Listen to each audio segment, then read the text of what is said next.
بسم الله الرحمن الرحيم. السلام عليكم ورحمة الله وبركاته. الحمد لله رب العالمين، وبه نستعين على أمور الدنيا والدين، والصلاة والسلام على أشرف الأنبياء والمرسلين نبينا محمد وعلى آله وصحبه أجمعين. أما بعد، فقد قال تعالى في كتابه: وإذا وقع القول عليهم أخرجنا لهم دابة من الأرض تكلمهم أن الناس كانوا بآياتنا لا يوقنون. وقال النبي صلى الله عليه وسلم في حديثه الذي رواه أحمد والجماعة عن أبي أمامة الباهلي رضي الله عنه، ويرفعه إلى النبي صلى الله عليه وسلم أنه قال: تخرج الدابة من الأرض فتسم الناس على خراطيمهم. Al-Hadits. Kaum muslimin dan muslimat, hadirin dan hadirat, saudara-saudari dimanapun antum dan antunna mendengarkan kajian ini, barakallahu fikum wa wafaqakum likulli khairin. Yang pertama, kita memuji dan bersyukur kepada Allah Subhanahu wa ta'ala yang telah menjadikan dan menggolongkan kita insyaallah kepada golongan para penuntut ilmu, yang mana Rasul sallallahu alaihi wasallam bersabda tentang mereka: man kharaja min baitihi liyatlubal ilma fahuwa fi sabilillah hatta yarji'. Wal hadits sahih. Kata Nabi sallallahu alaihi wasallam, barang siapa yang keluar dari rumahnya dalam rangka untuk menuntut ilmu, mengikuti kajian, menghadiri majelis ta'lim, mengikuti halaqah-halaqah ilmiah, baik itu Al-Quran maupun hadis yang dibahas, maka kata Nabi sallallahu alaihi wasallam, statusnya adalah sedang berjihad fi sabilillah hatta yarji', sampai dia pulang ke rumah. Maka oleh karena itu, ma'asyiral muslimin wal muslimat rahimakumullah, berbahagialah sekarang orang-orang yang disebut dengan santri, karena mereka keluar dari rumahnya, bahkan keluar dari kampung halamannya, menuju sebuah tempat yang paling mereka sukai, yang paling mereka cintai, yaitu pesantren, tempatnya para santri, dalam rangka untuk menuntut ilmu. Maka statusnya dan hukumnya adalah mujahid fisabilillah. Pada hakikatnya mereka adalah mujahid di jalan Allah. Karena jihad itu ada dua. Jihad yang pertama, bahkan yang terbesar, adalah al-jihad bil ilmi wal bayan. Sebelum jihad bis sayfi was sinan. Jihad yang terbesar adalah jihad menuntut ilmu dan berusaha untuk mendakwahkannya, menjelaskannya kepada umat, mengajak umat kepada hal-hal yang ma'ruf dan mencegah umat kepada kemungkaran, dari kemungkaran. Ini jihad terbesar. Sehingga kita jangan sampai mempersempit makna jihad. Sebelum jihad, mengangkat senjata dan perang pada orang-orang kufar, tentunya bersama pemimpin-pemimpin kaum muslimin. Oleh karenanya, sekali lagi, kita kalaupun bukan disebut santri, tetapi kita mengamalkan sebuah aktivitas yang dilakukan oleh para santri, insya Allah akan termasuk mendapatkan pahala atau bagian yang besar dari pahala jihad fi sabilillah. Maka perlu untuk diingatkan agar selalu dan senantiasa mengikhlaskan apa yang kita laksanakan hanya untuk mengharapkan balasan dan pahala dari Allah Subhanahu wa ta'ala. Di bagian daerah Purwokerto yang lain, sebelum maghrib terjadi pemadaman listrik. Kemungkinan, wah ini bakal padam juga listrik di sini. Tapi ternyata alhamdulillah tidak padam. Maka ini sebuah hal yang kita syukuri. Dengan demikian, maka kita akan melanjutkan pengajian kita tentang tanda-tanda kiamat kubra yang pada kesempatan kali ini insya Allah tanda khurujud dabbah, keluarnya binatang melata. Kaum muslimin dan muslimat rahimani wa rahimakumullah. Dalam muqaddimah tadi kita sudah menyampaikan dua nas, dua sumber dasar pengambilan akidah kita, yaitu dari Al-Quran dan Sunnah Nabi Sallallahu Alaihi Wasallam terkait akan keluarnya dabbah, binatang melata di akhir zaman nanti, yang merupakan tanda-tanda kiamat yang besar. Sebelumnya, maksudnya sebelum membahas lebih lanjut tentang ayat dan hadis yang mengabarkan tentang hal tersebut, kita harus yakini dan ketahui bahwa mengimani akan keluarnya dabbah tersebut di akhir zaman itu adalah akidah Ahlussunnah wal Jamaah. Itu sudah menjadi harga mati, tidak bisa ditawar-tawar lagi. Karena ayatnya jelas, hadisnya sahih, melafatkan dabbah yang dimaksud. Dan begitulah yang dipahami oleh Nabi SAW dan para sahabatnya. Jadi kalau ada orang yang mengatakan, saya tidak percaya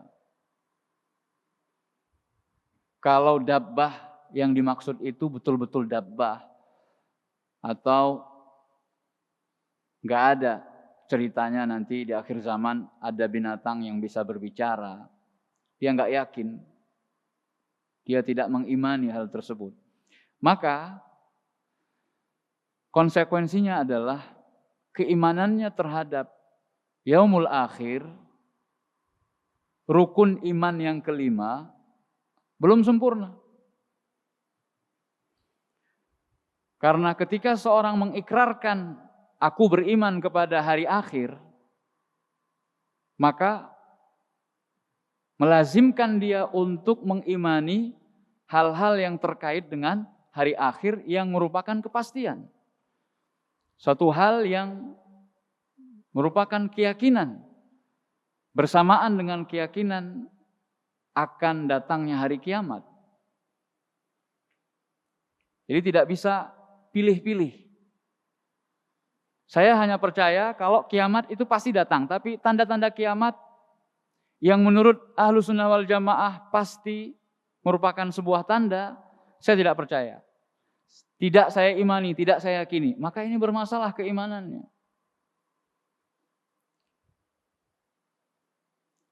Minimal dalam manhaj dan metode menerima berita dari Rasulullah Sallallahu Alaihi Wasallam ada kesalahan di dalamnya.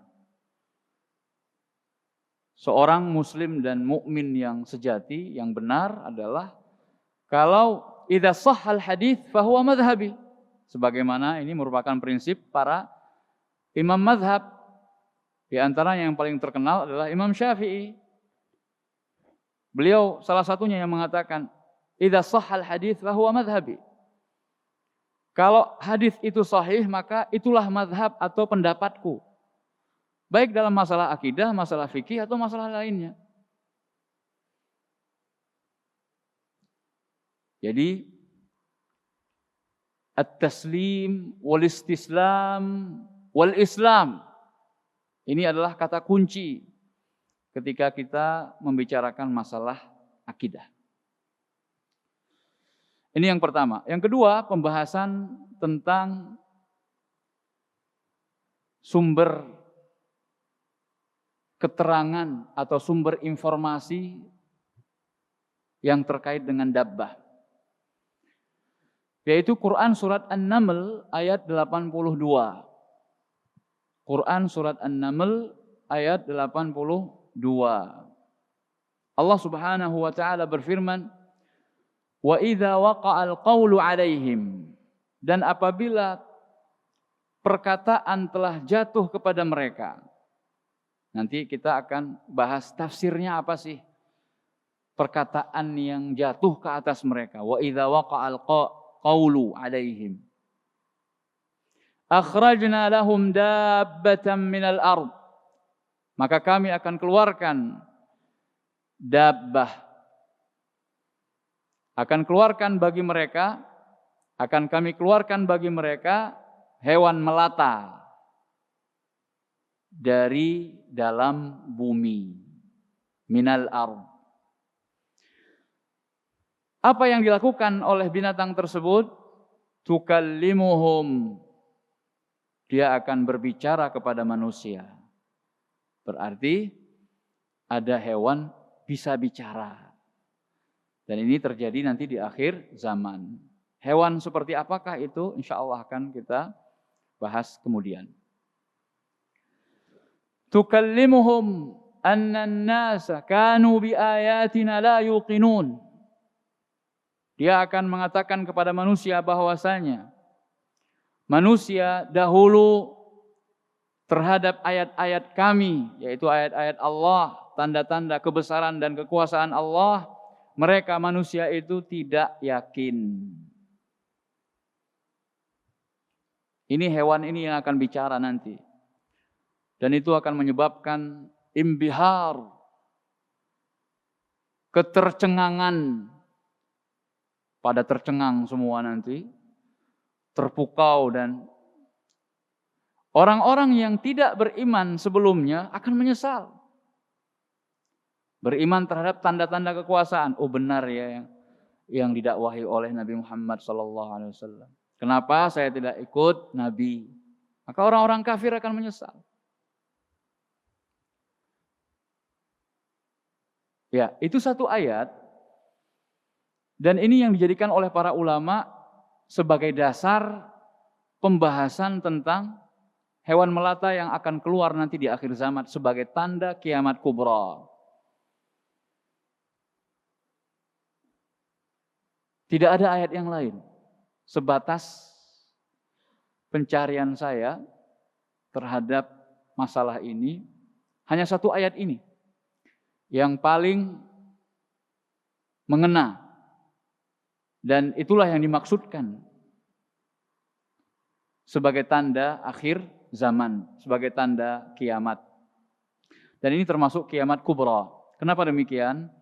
Karena kata para ulama, keluarnya hewan melata tersebut bersamaan dengan terbitnya matahari dari barat.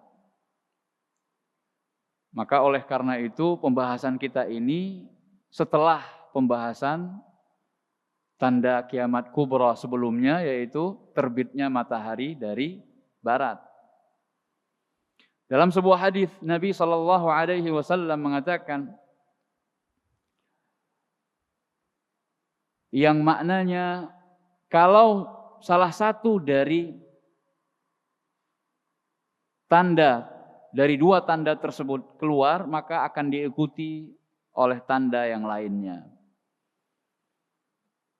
Dan Ibnu Hajar Al-Asqalani ketika mengaitkan dan menghubungkan antara dua tanda ini, yaitu munculnya atau terbitnya matahari dari arah barat dan keluarnya binatang melata yang bisa berbicara, Ibnu Hajar kita sudah tahu kepakaran beliau dalam bidang hadis.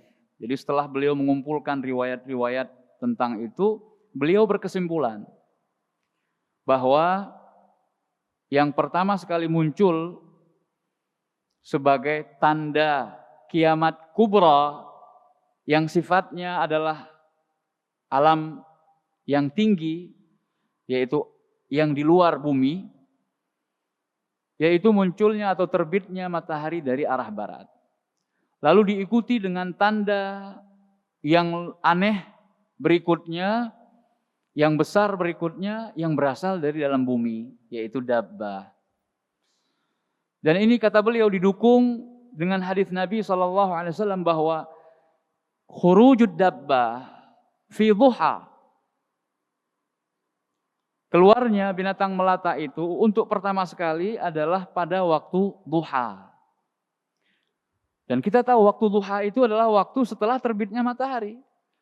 Jadi ketika matahari terbit, udah kira-kira agak tinggi, baru itulah yang disebut dengan waktu duha. Sehingga munculnya dan terbitnya matahari dari arah barat, ini yang pertama sekali terjadi, baru kemudian tidak lama setelah itu keluarlah binatang melata dari dalam bumi. Sehingga kata Ibnu Hajar, ini dua ayat, dua tanda yang sangat besar, yang la yanfa'uha al-iman, tidak bermanfaat bagi jiwa sebuah keimanan kalau sebelumnya dia tidak beriman. Maka sebelum matahari terbit dari arah barat, kemudian muncul tanda-tanda yang lainnya, termasuk yang kita bahas malam ini, yaitu keluarnya hewan melata yang bisa berbicara, bertobatlah. Kembalilah, rujuklah, pulang kepada Allah Subhanahu wa ta'ala. Yaitu dengan kembali mentaati Allah Subhanahu wa ta'ala. Jangan perpanjang catatan dosa dan maksiat kita. Kalaulah kita tidak bertemu dengan zaman tersebut, yaitu ketika terbitnya matahari dari barat atau keluarnya hewan melata yang bisa berbicara, minimal antara kita dengan maut ada pintu-pintu taubat yang masih terbuka lebar. Maka datangilah pintu tersebut sebelum pintu itu tertutup rapat untuk kita. Inilah buah dari pelajaran akidah. Inilah manfaat dari kita belajar keyakinan, belajar tauhid dalam rangka untuk mempertebal dan memperkokoh keimanan kita. Kita harus yakin seyakin-yakinnya kalau kita suatu saat akan kembali kepada Allah Subhanahu wa ta'ala. Maka sebelum menjadi orang-orang yang akan menyesal nantinya ketika melihat ayat tersebut, ketika melihat sakaratul maut, ternyata benar, hakul yakin, maka tidak ada manfaatnya lagi. Kalau sebelumnya kita tidak beriman. Kalau sebelumnya kita tidak beramal. Oleh karena itu, saya ucapkan selamat kepada saudara-saudara saya yang berlomba-lomba untuk menjadi hamba-hamba Allah yang terbaik di hadapannya. Yang sekarang menabung dan memperbanyak amal sebagai bekal dia untuk menghadap Allah Subhanahu wa taala. Tetap semangat. Karena yang kita cari adalah pahala dan ridha dari Allah Subhanahu wa taala. Tidak usah pikirkan penghargaan, pengakuan dari manusia. Yang kita cari bukan sertifikat. Yang kita kejar bukan ijazah. Tapi ridha dan mahabbah minallah Jalla wa ala. Biar manusia tidak ada yang mengenal kita. Justru ketika kita semakin terkenal di kalangan manusia, itu menjadi fitnah bagi kita. Ujian bagi kita. Ingat, para ulama sangat membenci yang namanya popularitas. Mereka berusaha untuk menjauhi popularitas. Ini ulama kita. Maka aneh sekali, bin ajaib, kalau ada orang yang dikatakan ulama senang dan cinta popularitas. Bahkan dijadikan sebagai tujuan di dalam dakwah. Supaya semakin populer.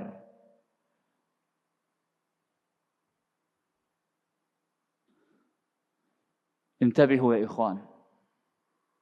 Perhatikanlah. Kembali melirik dan menilik hati-hati kita. Karena perkara hati ini sangat besar akibatnya dan dampaknya. Ma'asyiral muslimin wal muslimat rahimani wa rahimakumullah.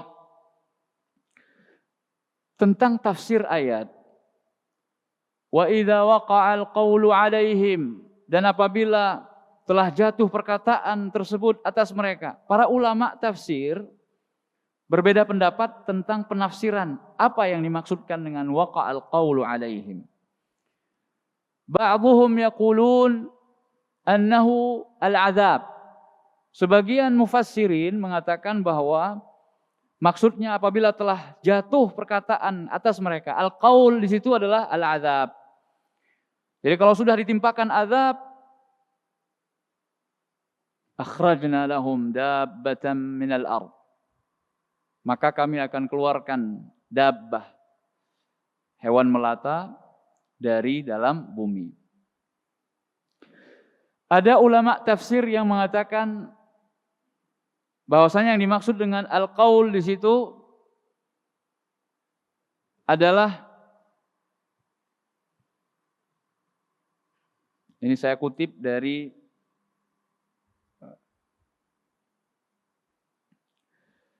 kajian atau muhadarahnya Syekh Muhammad Shalih Al-Munajjid hafizahullah ta'ala.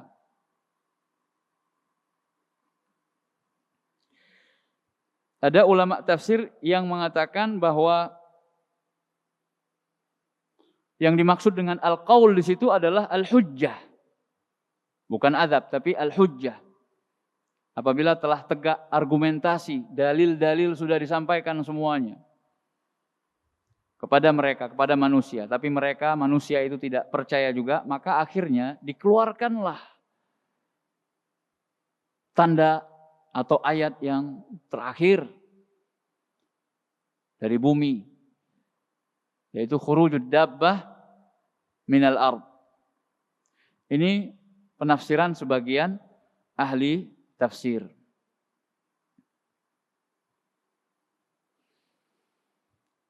Jadi apabila telah datang saatnya untuk menampakkan kepada mereka tentang tanda-tanda kebesaran Allah Subhanahu wa taala dan sekaligus menandakan tertutupnya kesempatan untuk bertaubat, untuk kembali kepada Allah, maka Allah munculkan tanda yang pada waktu yang lalu kita bahas, yaitu matahari terbit dari arah barat, dan munculnya binatang melata dari dalam bumi. Apa yang dilakukan oleh binatang tersebut? Tukallimuhum, dia berbicara kepada mereka, kepada manusia. Nah, di sini ada orang yang menafsirkan dabbah tukallimuhum. Dabbah itu kan bahasa Arab yang artinya hewan, ya, hewan melata. Tapi bagaimana bisa hewan itu tukallimuhum, berbicara kepada manusia? Maka ditafsirkanlah dengan penafsiran yang bermacam-macam. Di antaranya ada yang mengatakan dabbah itu adalah manusia, insan. Karena yang namanya dabbah dalam bahasa Arab, dabba yadubbu, itu melata. Melata itu artinya hidup di atas permukaan bumi. Secara bahasa memang kita hidup di atas permukaan bumi. Tetapi secara uruf bahasa Arab itu sendiri, orang Arab tidak pernah mengatakan manusia itu dengan ungkapan dabbah.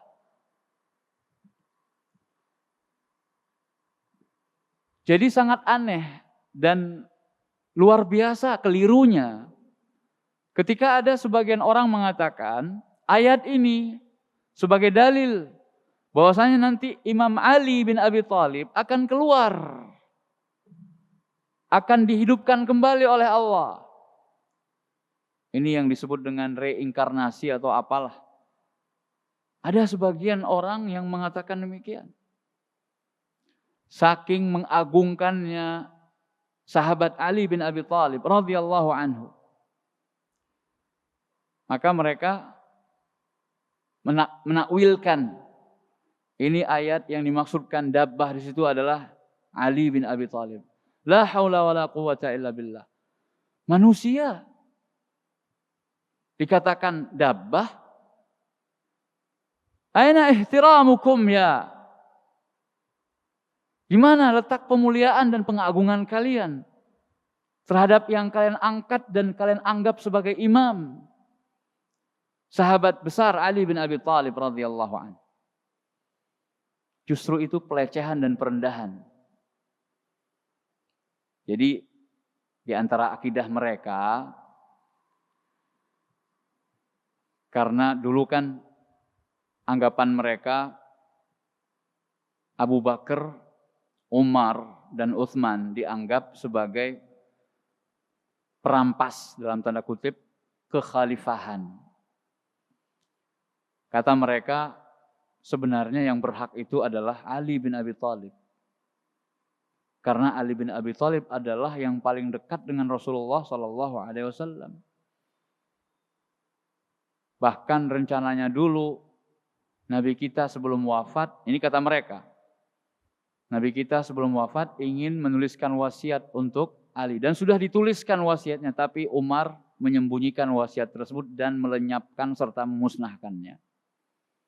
Sehingga Umar dijadikan sasaran kemarahan mereka. Mereka paling benci dengan Umar. Ini adalah kebohongan dan kedustaan terhadap sahabat-sahabat Nabi.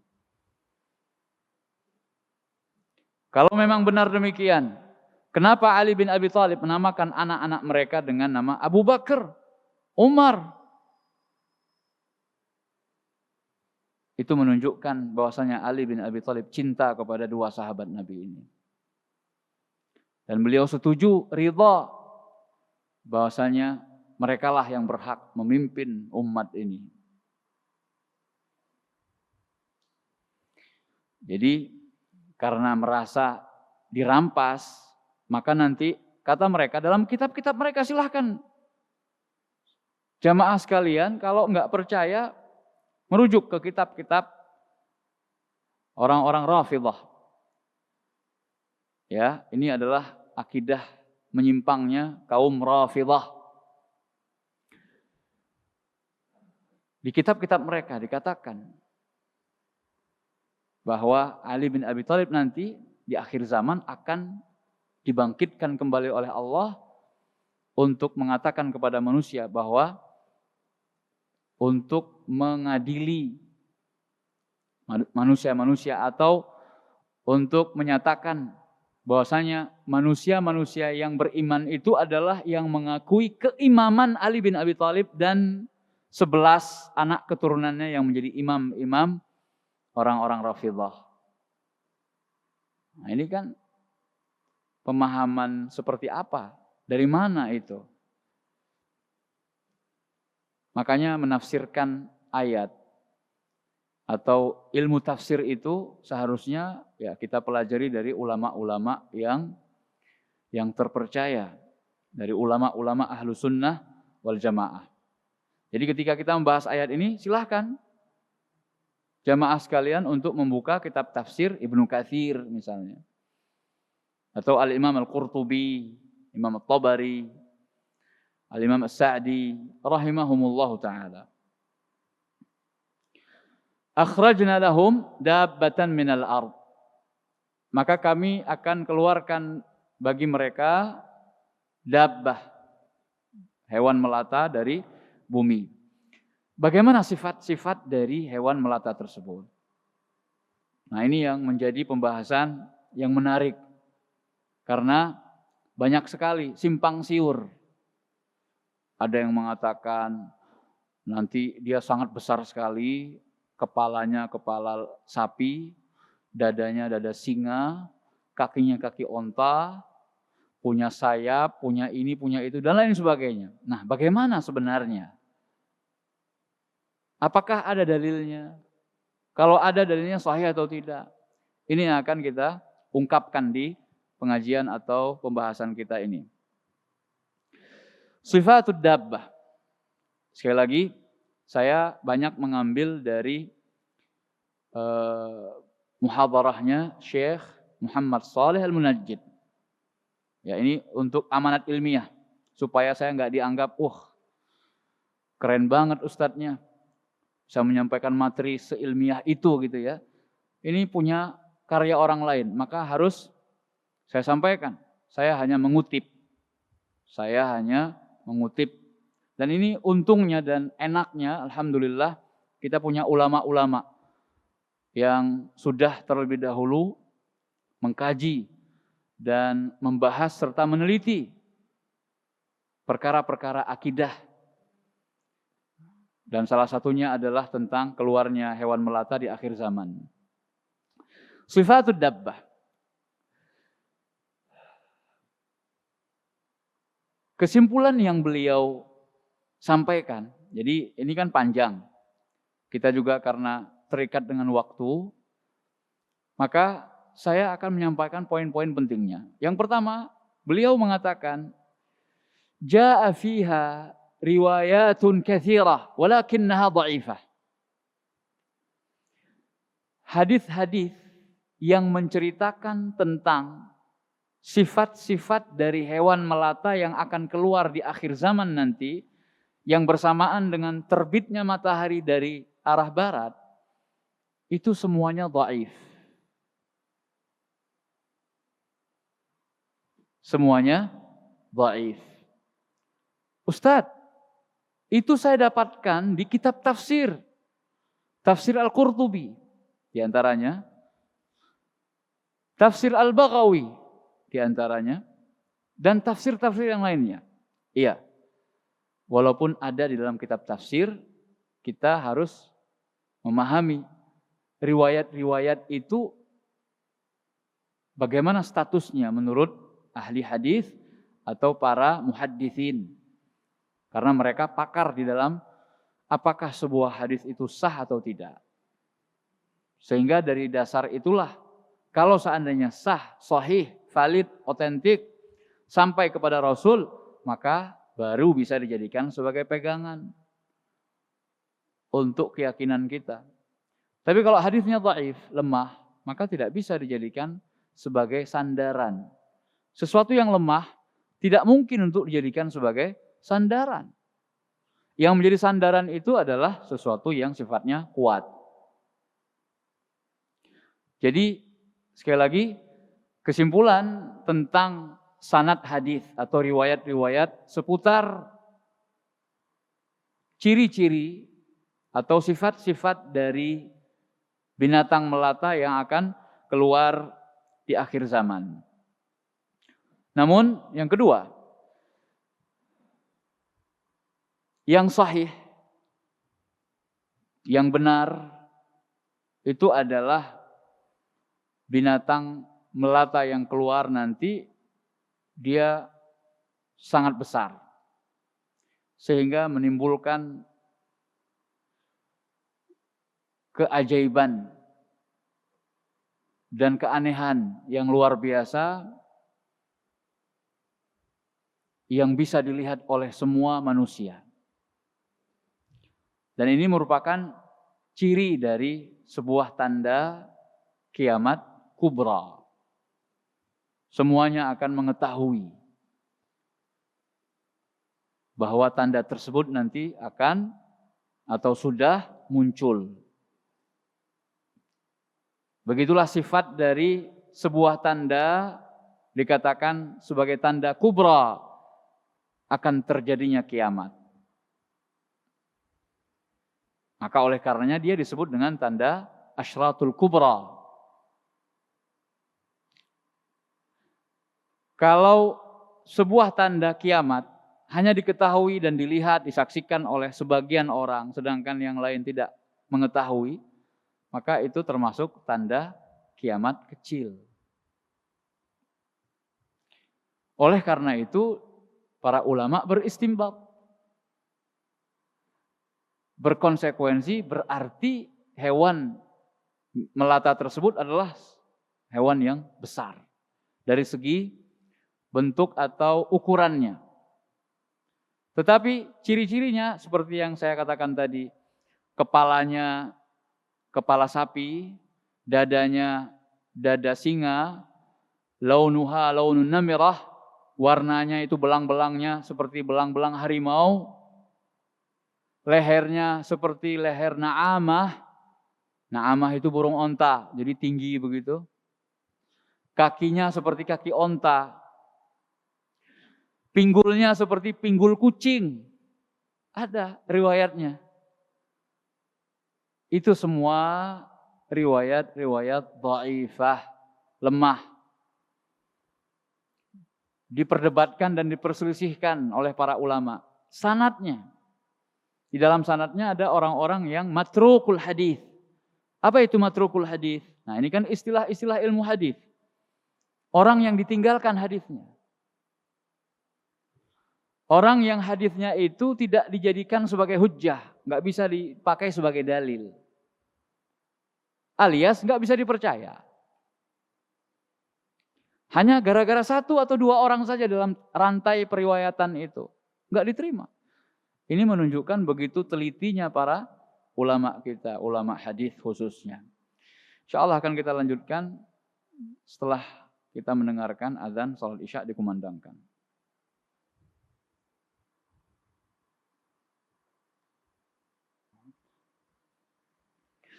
Alhamdulillah wassalatu wassalamu ala Rasulillah wa ba'd. Adapun riwayat-riwayat yang lain seperti sebagiannya mengatakan bahwa dabbah itu bentuknya seperti onta. Bahkan ada yang mengatakan onta Nabi Saleh. Yang dulu kan ontanya Nabi Saleh itu keluar dari batu. Kemudian dia punya anak. Terus induknya disembelih oleh kaum Tsamud. Akhirnya anak onta tersebut masuk kembali ke dalam batu. Nah, sebelum masuk ke dalam batu dia berteriak. Rughal. Berteriak dengan teriakan onta. Kemudian masuk ke dalam batu. Nah, kata sebagian ulama, itulah nanti yang akan keluar di akhir zaman. Namun riwayatnya tidak sahih, dhaif. Jadi pendapat sebagian ulama. Kemudian ada yang mengatakan dabbah yang dimaksudkan tersebut adalah al-jassasah. Hewan yang bersama Dajjal sekarang di sebuah pulau di antara pulau-pulau di lautan. Jadi ada hewan bentuknya bulat, tidak diketahui mana depan mana belakangnya karena saking banyak rambutnya. Jadi nggak jelas ini depan atau ini belakang. Kemudian dia bisa berbicara. Buktinya ketika bertemu dengan Tamim Ad-Dari di sebuah perjalanan laut yang dia lakukan bersama kaumnya yang terdampar selama kurang lebih sebulan. Sampai ke pulau tempat diikatnya Dajjal. Nah, di situ ada hewan. Hewan yang melihat untuk Dajjal memberikan informasi. Namanya jassasah. Nah, kata sebagian ulama, dabbah yang nanti keluar di akhir zaman itu yang bersama Dajjal sekarang. Namanya jassasah. Ini juga pendapat yang lemah. Kalau sudah keluar, kalau sudah ada begitu ya, maka enggak akan membuat heran lagi karena Tamim Ad-Dari sudah mendengarnya. Tamim Ad-Dari sudah melihat dan mendengar peristiwa itu. Disampaikan kepada Rasul SAW dan Rasulullah SAW pun senang dengan apa yang disampaikan oleh Tamim Ad-Dari karena beliau sebelumnya telah memberitakan hal itu kepada para sahabatnya. Jadi seakan-akan lebih kuat lagi. Kemudian ada yang mengatakan bahwasanya dabbah yang dimaksud hewan melata itu adalah ular. Ular yang menjaga Ka'bah. Jadi Ka'bah itu dari dulu orang karena waktu sebelum direhab atau direnovasi oleh Quraisy pada zaman Nabi kita Muhammad SAW, atap Ka'bah itu masih terbuka. Sehingga orang kalau mau menyumbang atau bersedekah atau menghadiahi Ka'bah itu tinggal ngelempar. Masukkan ke Ka'bah. Lempar dari atas. Nah, siapa saja yang ingin mencuri khazain Ka'bah itu, hadiah-hadiah yang diberikan jamaah haji atau umrah untuk Ka'bah, itu ada ular yang menjaga. Makanya mereka nggak berani. Begitu pula ketika proses renovasi Ka'bah, ketika dinding-dinding Ka'bah yang sudah mulai keropos karena usia dan juga sel akibat banjir dan lain sebagainya, maka ingin direhab oleh orang-orang Quraisy pada waktu itu. Nah, sesudah meruntuhkan dinding-dindingnya, mereka ingin menghancurkan pondasinya. Maka saat itu ada ular yang berusaha untuk seperti seakan-akan melarang. Begitu. Akhirnya mereka tahu, pondasi tidak boleh dirubah. Makanya mereka tetap membangun atau merenovasi, merehab sebagaimana pondasi dulu yang pernah ditinggikan oleh Nabi Ibrahim. Jadi tentang kaifiyahnya, bagaimana bentuknya, ciri-cirinya dan lain sebagainya, itu semuanya wallahu a'lam, tidak ada satu hadis yang sahih pun yang menceritakan tentang ciri-ciri atau kaifiyahnya. Semuanya dhaif. Sehingga kita hanya meyakini bahwa ada dan suatu saat nanti akan keluar binatang melata.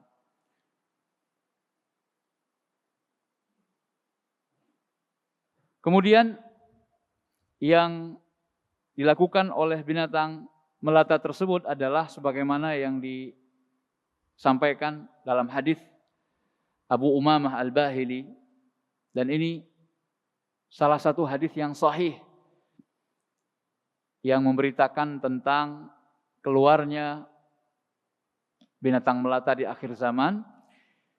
Jadi hadisnya marfu' kepada Nabi SAW. bahwasanya beliau berkata, "Takhrujud dabbah minal ard." Akan keluar dabbah dari dalam bumi.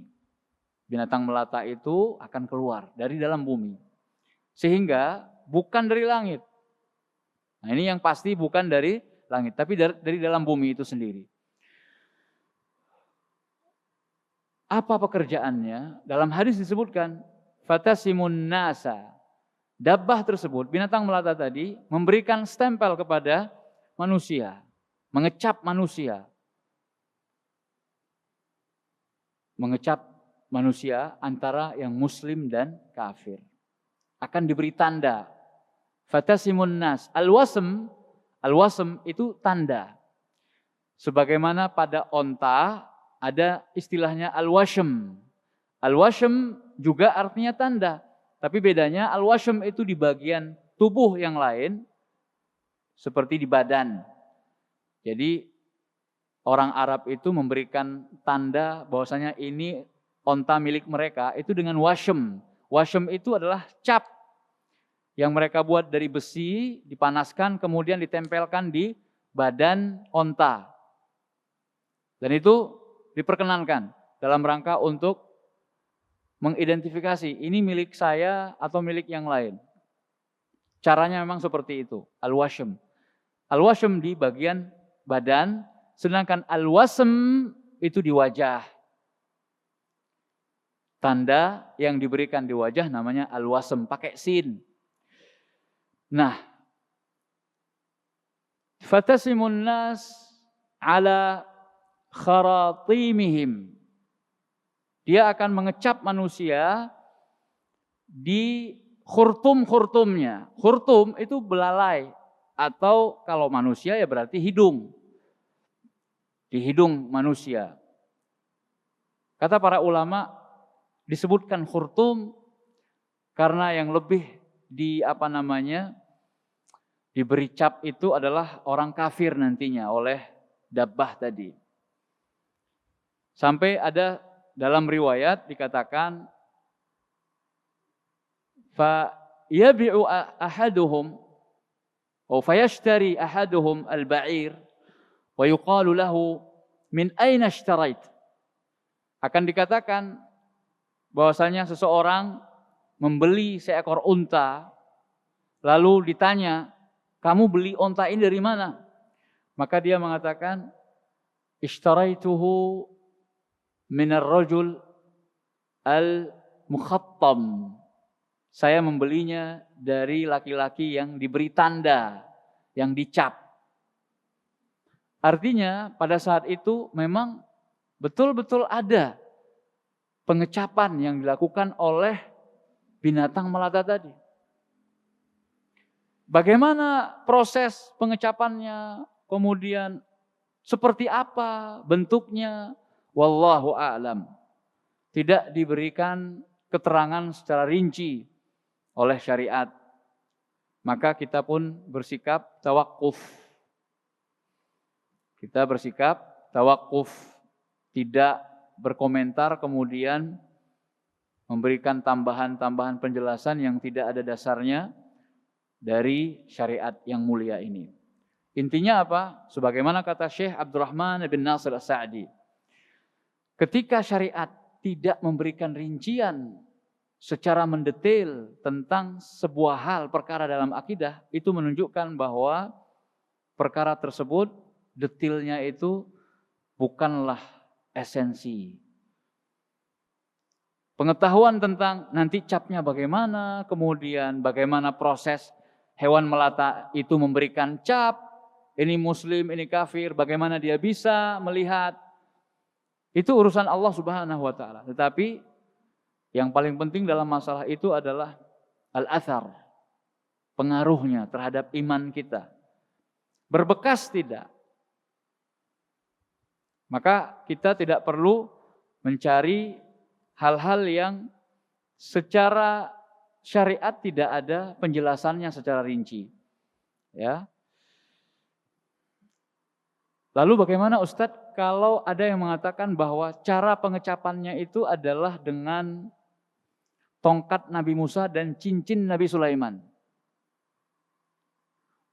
Karena ada hadis atau riwayat yang mengatakan bahwa dabbah itu, binatang melata nanti, dia keluar atau muncul sambil membawa dua perkara atau dua hal tadi. Bawa tongkat Musa dan cincin Nabi Sulaiman. Ini tidak syak lagi riwayat Israiliyat. Riwayat-riwayat dari Bani Israel. Dan ternyata setelah diteliti oleh para ulama kita, dhaif. Makanya saya katakan tadi, inti dan kesimpulannya tentang ciri-ciri apa yang dia bawa, sifat-sifatnya, itu semuanya riwayatnya riwayat yang dhaif. Sehingga kita tidak boleh meyakini, oh iya juga ya, cara ngecapinnya kalau yang muslim itu pakai cincinnya Nabi Sulaiman, terus kalau yang kafir pakai tongkat Nabi Musa, dipukul begitu. Itu pendapat siapa? Itu namanya pendapat menggadok-gadokkan. Ya. Kita sangat jauh dari hal-hal yang seperti itu. Itu bukan sifat akidah Ahlussunnah wal Jamaah. Ada hadisnya tidak yang sahih? Yang sahih cuma yang saya sampaikan tadi dari Abu Umamah Al-Bahili. Selainnya para ulama memperbincangkan atau memperdebatkan tentang kesahihannya. Demikian pembahasan kita tentang hewan melata sebagai tanda kiamat kubra yang akan keluar nanti di akhir zaman. Ada pertanyaan yang masuk. Afwan izin bertanya, bagaimana tanggapan kita sebagai seorang muslim kepada saudara kita yang menganggap orang gila sebagai wali Allah? Ya, ini fenomena ya. Dan mengapa orang awam lebih mempercayai orang gila yang dianggap wali daripada seorang perawi hadis yang bekerja sebagai tukang servis arloji? Ya, ini terkait dengan Syekh Muhammad Nasiruddin Al-Albani rahimahullah. Enggak heran lagi. Yang seperti ini tidak heran.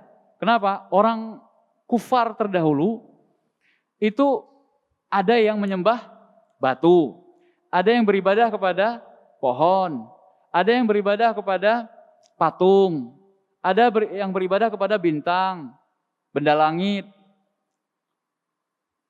ada yang beribadah kepada jin, roh halus, dan lain sebagainya. Tapi ketika seorang nabi datang membawa tanda-tanda mukjizat, hanya gara-gara dia ke pasar, dia juga makan seperti manusia biasa lainnya, mereka tidak percaya kalau itu nabi. Sesuatu dianggap Tuhan padahal tidak memiliki kekuatan apapun. Bisa mereka percaya.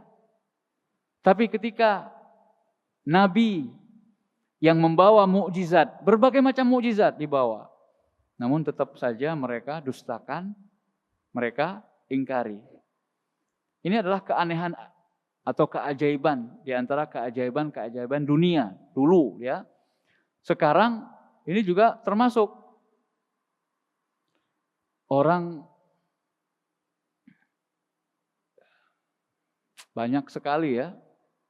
Bahkan semakin tidak pas gitu ya. Sekarang pantas enggak melakukan hal yang makruh di mimbar masjid? Kemudian mana prakteknya? Ya Bani Adam, khudhu zinatakum inda kulli masjid. Wahai anak-anak Adam, wahai manusia, ambillah perhiasanmu, pakaianmu ketika kamu masuk ke masjid.